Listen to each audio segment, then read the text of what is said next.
Velkommen til dobbeltvæsentlige samtaler, hvor jeg undersøger, om ikke bæredygtighed og forretning kan gå hånd i hånd. Mit navn er Ole Bak Andersen, og jeg hjælper virksomheder med at integrere bæredygtighed i kerneforretning, for det er først der, hvor alle arbejder i samme retning for at skabe en vedvarende og positiv forandring for natur og mennesker og for virksomhed. Denne gang har jeg inviteret Thomas Kangilam fra EcoTree til en samtale om, hvordan deres platform kan skabe værdi for landmænd, virksomheder, EcoTree selv og ikke mindst for naturen. Vi kunne kalde den fjerde dobbelte bundlinje. Denne gang tager vi det på engelsk, og af den grund har jeg valgt at komme undertekster på. God fornøjelse. Thomas, I met you a couple of times, and the first time was at an event at Orø in a Danish island, where you invited people to learn about forest development, and as participants we actually could help plant trees, sitting behind a tractor and plant the saplings in the ground. That was interesting and educational, but it made me think and be more curious about how both farmers and businesses could benefit from helping to convert traditional farmland into forest. And I know you can help me understand that better, Thomas. So could you please start by introducing yourself, your role, and maybe a bit about EcoTree in general? Yeah, sure. Hi, Ole, and thanks for having me. Yes, indeed. I think it was an interesting day on the field, and I'd like to say that we like to spend as much days as possible on the field, because this is where it actually happens. So I'm initially not from that field. I mean, I'm not a forester myself. I have a pretty classic educational background in political science and business administration. So, it may lead to sustainability and environment anyway. And I've been an entrepreneur most of my career. And together with 3 friends, we started EcoTree almost 10 years ago with this indeed very simple idea, or raison d'être, if you pardon my French, which is to help closing the gap between all the good intentions and that now quite mature environmental awareness and tangible, concrete, immediate action. Right? There's still a lot of talk and not enough action when it comes to sustainability and the environment. So we were already very familiarized and sensitive to how forests and forestry ecosystems can actually help us and be our best allies when it comes to the environmental crisis. And so we thought, okay, how could we encourage literally anyone, so both individuals and organization companies, to sort of stop talking and start acting? And so we came up with the EcoTree model that I think we'll get a chance to elaborate upon today, to encourage that transition and close that gap, basically. Excellent. And in this podcast, I mainly focus on businesses. I know you have you offer solutions for private persons to help be part of the solution, but we'll focus on the businesses. And in this sense, there are 3 businesses, and one is the farmers or the landowners, and the other ones are companies who have a lot of emissions and want to compensate maybe or help foster more biodiversity, stuff like that. And then, of course, EcoTree themselves. So why don't we start by please explain how do landowners or farmers and businesses profit or benefit from what you offer? Yeah, and maybe just a preliminary thought on, because you mentioned business, and I think this is crucial in what we try to achieve, is that I very often ask around, and when I do keynotes and stuff like that, it's like, ask the question, who doesn't like nature, doesn't love nature, or who hates nature? And obviously no one dares to raise its hands. And it's because, well, everyone loves nature. Nevertheless, or however, we keep destroying it, at an alarming rate. And the reason for that, we believe, is because there is a business case for nature to be destroyed. Yes. Not that we're looking for it, but the way we've built this model, this world we live into, the way we develop companies, simply allow nature to be destroyed as a sort of acceptable resource, right? Collateral damage, something that comes with no cost. Yeah, and so we need to change that pattern into literally in a 180-degree switch in creating a business case where it actually makes sense financially, economically, business-wise, to protect, invest, sustain, regenerate nature. And this is really what we've tried to apply when it comes to the eco-tree activities and the eco-tree offering, so that for businesses, environmental action is not a cost on the P&L. Literally, it becomes an asset in the balance sheet. It becomes something that actually creates a value, has a business impact for nature, obviously, but also for them as a business and as an organization. I think this is really we are convinced that this is the key factor of success to actually scale environmental actions when we're talking about companies. If you cannot demonstrate business impact, however good your environmental impact is, you unfortunately won't go far enough or quick enough, I believe. Exactly. I fully agree. Precisely, we indeed, our core historical offering has been selling trees. Tree planting and forestry has for decades been something where philanthropy and donation system or sponsoring systems have been quite active, and you still have a lot of players offering that out there. But we've moved away from that classic, more philanthropic donation-based model to a commercial model where, again, you're not sponsoring or donating, you're actually purchasing one or hundreds or thousands of trees, newly planted trees from the forest that we develop in Europe, and become what we call a tree owner. This means being a tree owner. What does that mean? It means that, well, you can obviously claim the environmental benefits of your sustainably managed trees, right? And I'll get back to that. What does that mean? But so you can claim the environmental benefits and you get the perspective of a financial gain or financial return, because as part of our sustainable forestry practices, when we harvest your trees, when they reach maturity, we never do clear cuts, and I want really to highlight this. We never do clear cuts, but we do selective thinnings, it's called. So selective harvesting of mature trees. So whenever your trees are harvested, we hand over 100% of the timber revenue to you, the tree owners. It's your trees, so it's your timber, so it's your revenue. And that means that you will, well, it's usually a long-term perspective return, let's be honest. And there are quicker and more efficient ways to make money these days. Nevertheless, over 30, 60 years or even more, you will double or triple your initial investment. So it's not the motivation of our customers is not primary financial, it's environmental. But again, it just makes more sense to do it in this way, where actually buying those trees, as I said, become an asset on your balance sheet, a growing asset on your balance sheet, rather than a cost and basically money out of the window, even though it would be a green window you could consider. So this idea to actually reward financially the ones that invest in developing nice, healthy forestry ecosystem, that is really the core of what we offer to our customers. Right, but as we speak about a business case, then making investments, there might be better business cases, but they don't just get the trees, right? They get the benefits of, the extended biodiversity probably, but they also get CO2 credits, right?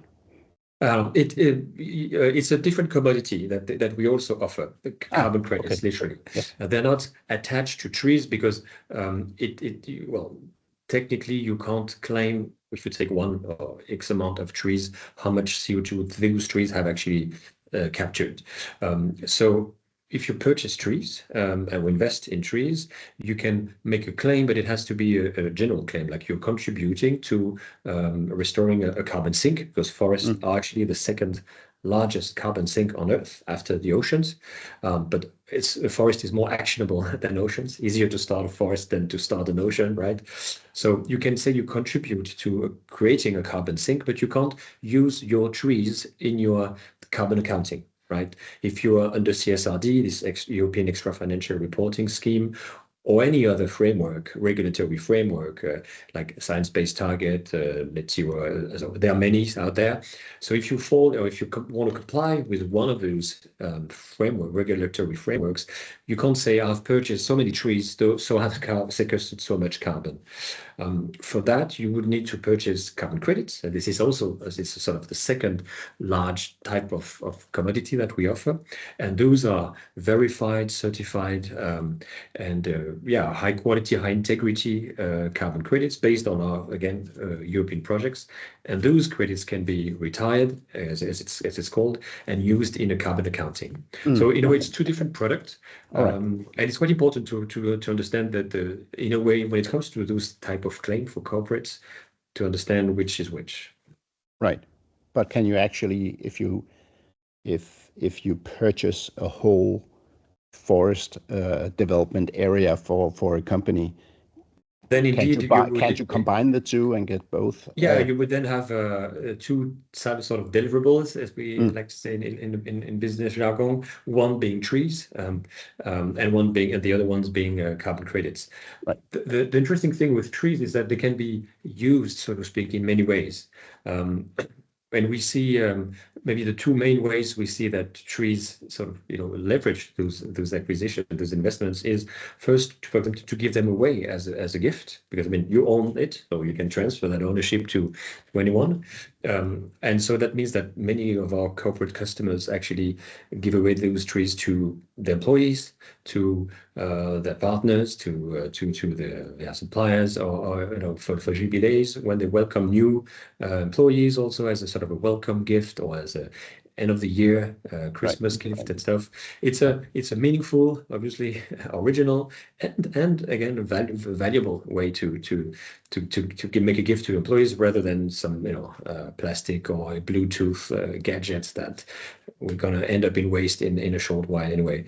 So that is a great way to use it, and we have actually indeed a process that makes this gift with digital gift cards as smooth and actually fun and exciting as possible. Another main way to use it is in sales and marketing operations, where you can yourself as a customer, having acquired those trees, you can use them to encourage your own customer base in being more sustainable. We have an example of banks, of a bank who wants to encourage its customers to go paperless. So for all those who sort of opt in that paperless option, well, they get rewarded by, again, with a tree. It's symbolic, but again, it goes beyond this idea that you're contributing to the more sustainable solution or services of the company. So, and here the sky's the limit. You can imagine all sorts of possibilities. Excellent. So if we go to the other end of the value chain, what's in it for the landowners? Well, first of all, in most of the projects that we have these days, we have around 100 projects around Europe. We are the owners in a vast majority of them, simply because it was the best way to get going. But we have also, our model also applies with third-party landowners, basically. And especially as we're sitting in Denmark, I guess part of the audience has heard and is following tightly what's going on with this Grøn Trepart initiative, which is indeed a very ambitious and quite unique and pioneering public initiative that embeds a very strong and ambitious plan for afforestation and reforesting Denmark. And the key trigger on that plan is indeed to encourage and convince landowners, most of them being farmers in Denmark, to actually convert their land from classic agricultural land to forestry. Especially in Denmark, when you change the status of your land to what's called fredskov, so forestry, basically, it's an irrevocable process. You cannot get back in 20 years to agriculture. So it is obviously a very strong decision to take for landowners that is in charge of a land that might have been in the family for several generations. So, and even though there is subsidies today from the government to encourage them to do that conversion, there's a risk that it won't be enough, basically. It's nice, but it won't be enough, and it may go too slow to reach those ambition goals. So what we offer to tree owners in this case is typically to say, well, you can act a little bit like we do on our own land, meaning that we can help them to say, well, let's say you have whatever, 10, 30, 50 hectares. We design a forestry plan for you. And this is just a little note here. we really, and maybe we get back to that as well on this, what we call close to nature sustainable forestry practice. So it's important that we are the ones designing the forestry plan, because we're not talking about monocultural tree plantation. It's obviously no pesticides, no chemicals. It's a mix of tree species, and it's obviously a mix of local, most adapted tree species. So basically, there's no copy paste of one project to the other.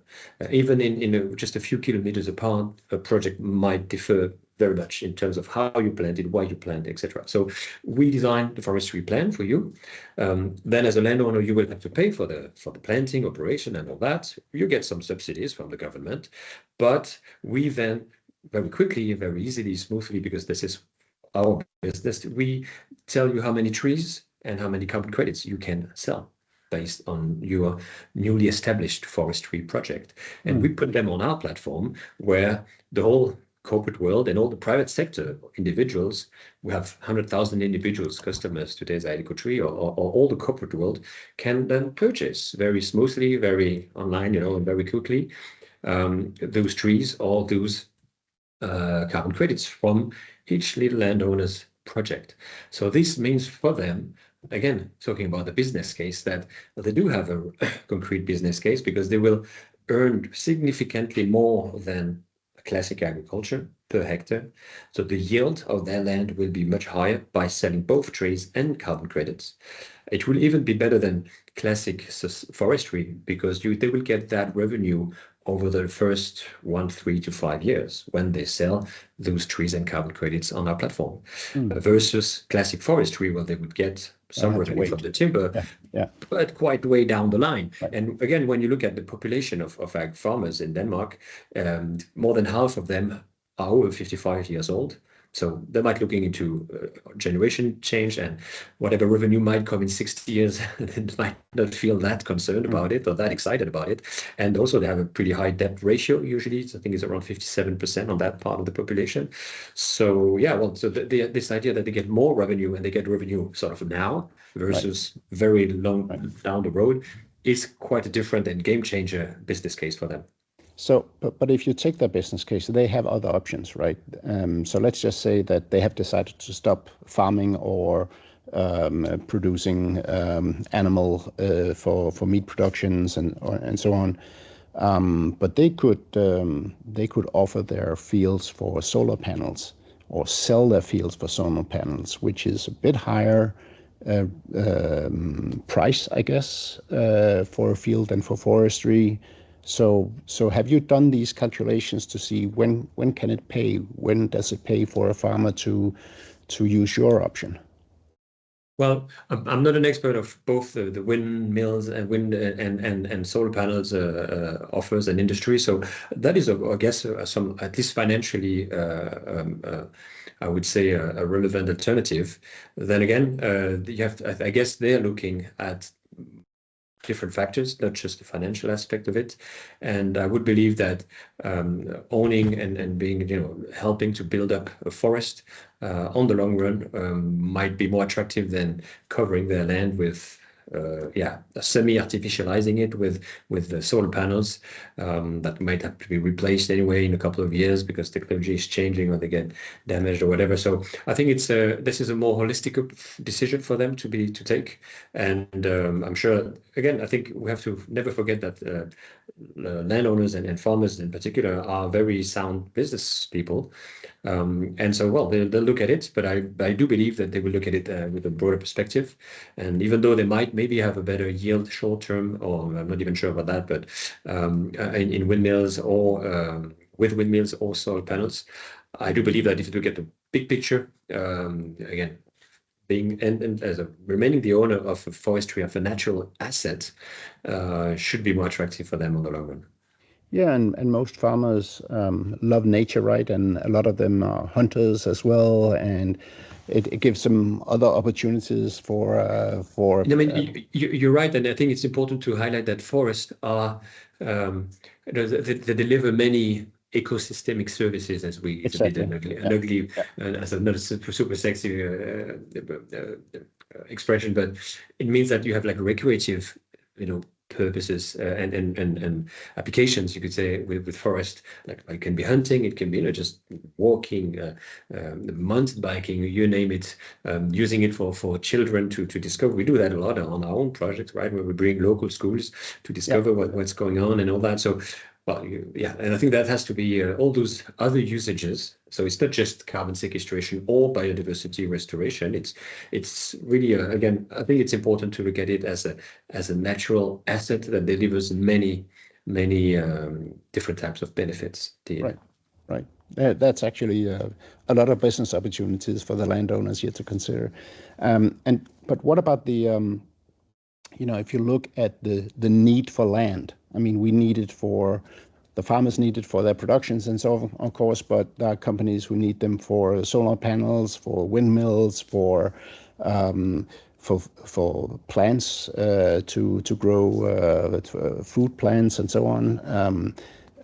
How do you feel the market pressure or the conditions for being part of your program? What are the commons for people you're talking to?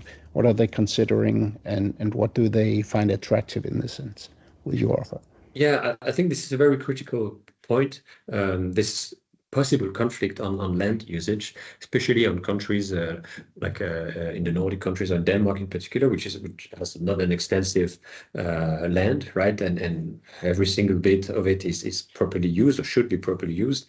So if you look at it again at the big picture, you can use it for urban developments, right, or housing. You can use it for agriculture, producing food, and I believe both the Ukrainian war or the COVID has shown that food sovereignty is crucial in those disturbed times. So, of course, and I'm certainly therefore not saying we should put forests everywhere. It is quite crucial to maintain at least some crucial, vital, strategic food production activities for the land. And then you have obviously forestry, or you can have renewable energies, right? And unlike fossil energies, which by definition are more underground, the renewable energies, when you just mentioned it with solar panels, they take quite a lot of space, right? Windmills to some extent, even though they can be put offshore, but for solar panels, I mean, we've all seen them. Hell, it quickly covers huge land surfaces. So, but I almost say this is a discussion that should be taken or that should be led and driven by the political authorities and engage the whole society about like, how do we want to use our land? Do we want to more cities? What food do we want to keep sort of in house, so to speak, in the country? How much of forest do we want? The forest cover in Denmark is now slightly below 15%, and the ambition of the Grøn Trepart is to double that to 30% by 2045. So it's doubling up in 20 years. I think that's why I said it's an ambitious target, because we have to remember that Denmark, actually, the forestry cover of Denmark, which is currently one of the lowest in Europe, 15% is one of the lowest. It was all the way down to 5%, I think, in roughly the beginning of the 19th century. And back then it was because from what I understand, I wasn't there, obviously, it was 200 years ago, but it's that after Denmark had lost some land to the Swedes or the Germans, I don't remember precisely, but there was this idea, okay, now we have less land, we need to make sure that we have sufficient food to sustain our population, so let's give room to agriculture. And that was a fair choice back then. So I believe it's important that these days, and that's not just for Denmark, every country should take that sort of discussion and weight the different uses of lands and avoid conflicts. So it's not like silviculture, forestry against agriculture, or cities against solar panels. I think this definitely deserves a broad sociable discussion, I would say. Right, certainly. And when we are speaking about the authorities and the politics, as you mentioned, the Grøn Trepart, I don't know what the English term is. I think it's called Green Tripartite Agreement. Oh, okay. Nice word. But it has actually raised quite some attention overseas. No, they're traveling around Europe and explaining about it and so on, because, it is a crucial and difficult task to get these small steps done. But my question was, before the Green Tripart or whatever it's called, the national authorities also had some projects where land areas close to streams and where they need more water and so on, they would actually purchase land from the landowners. I mean, Naturstyrelsen would actually buy some land. Are they potentially a client of yours as well? I mean, does this come up with some new areas for organizations that once the landowners have decided to get rid of the land when the time is right, you can go in and be part of that organization, so to speak, to make it into a forest and so on? Yeah, we could do that, and this is what we've been doing so far. And I said when we acquire most of the project, we have acquired land, and in Denmark we have 5 current projects where we all in all those cases we actually purchased land from, and it was all agriculture. All was a previous agricultural land, except one which was an old stone or gravel yard. So usually it's typically fairly degraded, like polluted or fairly useless land that we acquire, and that is sufficiently designed for welcoming a forest ecosystem, and then we build up from there. I think it's important to also highlight that maybe the example you referred to, like what Naturstyrelsen or Naturfond, those type of players, they also often acquire different type of nature. And in Denmark there is still quite a large variety of natural areas. You have a lot of wetlands, lowlands, heathlands, and those wouldn't be suitable for forestry. So I believe there's again, and some are definitely very valuable, highly productive land that should be maintained within maybe more ecological or less environmental disturbing agriculture.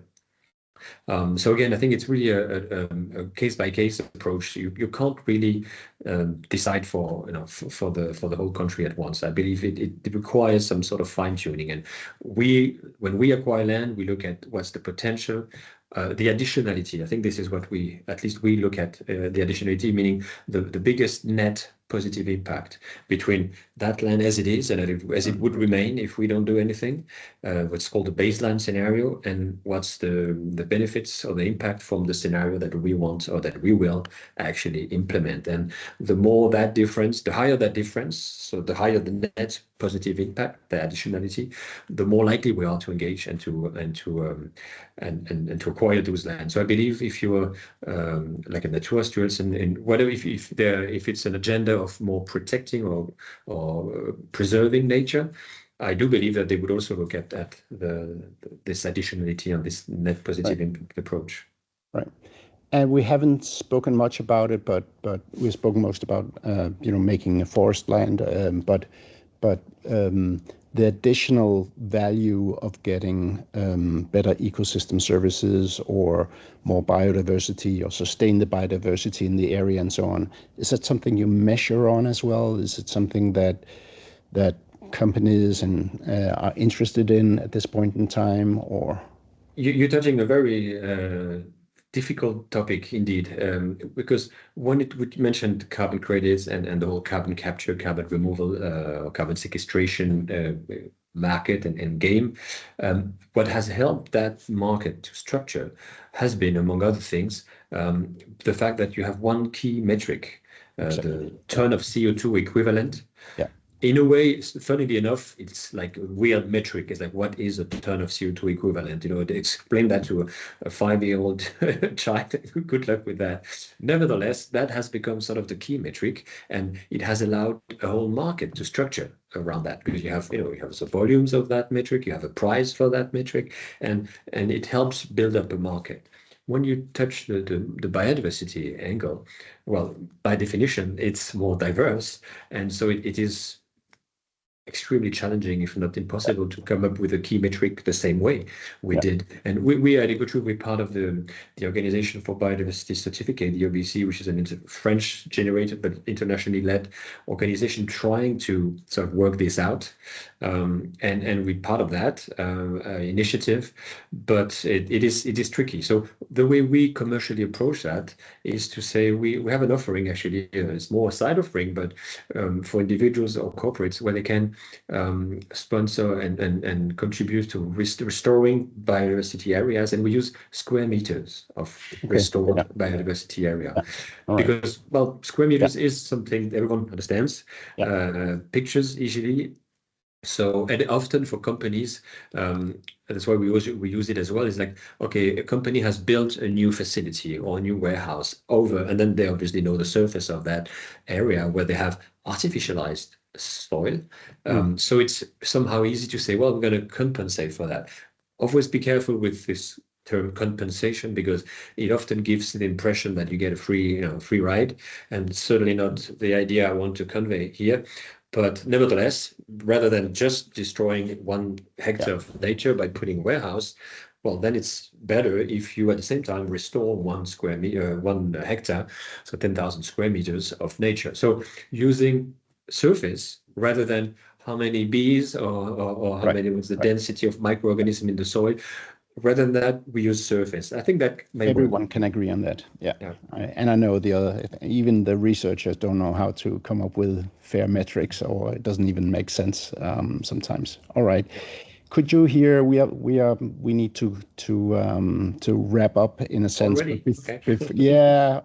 Actually, I started my timer too late. So Well, but one question before we go to the final question is, is there any way to categorize or in some way say what features or should a company have, or in which situation should they be in that makes it attractive to contact you and investigate whether there's a potential benefit of cooperation?